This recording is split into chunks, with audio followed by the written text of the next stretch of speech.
সালাম আলাইকুম, সবাই কেমন আছেন? হরান লাগতেছে বরাবরের মতো আবারও সিলেট। আর রনি সবসময় নতুন খোঁজে থাকে, নতুন চোখ, নতুন কিছু দেখার জন্য। তো আজকে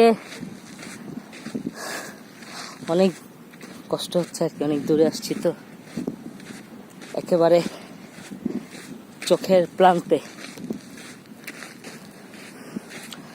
একেবারে ঠিক চোখের সামনে ভাসতেছে। দেখেন, আপনাদের দেখাই, ওই দেখেন কত সুন্দর প্রকৃতি সাজ, যে এত সুন্দর আপনারা না দেখলে মিস করবেন। এই কারণে আপনাদেরকে নিয়ে দেখাচ্ছি। আর গেছেবার তো খালি পাহাড় দিয়ে দৌড়াইছি, এইবার খালি পাথরের উপর দিয়ে হাঁটতেছি। হ্যাঁ, এটা একটা খুব সুন্দর জায়গা, সামনে নদী, সাদা পাথরের এটা এলাকা, সাদা পাথর বলে। ভাইয়া ভালো আছো? এ হচ্ছে ভাই বেড়াদার অন্তরের, ঠিক না?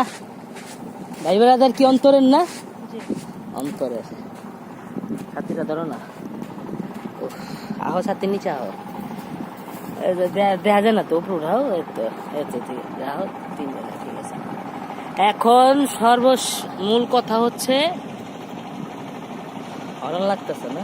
অনেক দূরে আছি না আমরা, একেবারে নদীর কাছাকাছি আর পাহাড়ের কাছাকাছি। এখন ওনাদের সাহায্যে আমরা দুই একটা ছবি উঠাই নাকি মোবাইলে, আপত্তি আছে কোনো? তো ভাইজানের নাম কি? আপনার? তো এই দুই ভাই পাইলাম। ভাই কি আপনারা এখানকার? ঠিক আছে ভাই, বাইরে এখানকার, মানে এগো সাহায্যে একটু আনন্দ করা। দেখেন কি সুন্দর গরু, দেখছেন? গরুগুলা রাখালরা নদীতে নিয়ে আসছে পানি খাওয়াইতে। আর অনেক দূরের রাস্তা তো, আটতে গলা হুগায় যায়। মনটা চাইতেছে গরুর মতো না আমি উপতে পানি খাই, কিন্তু আর আমি তো গরু না, আমি গরু। ঠিক আছে, তো আল্লাহ হাফেজ।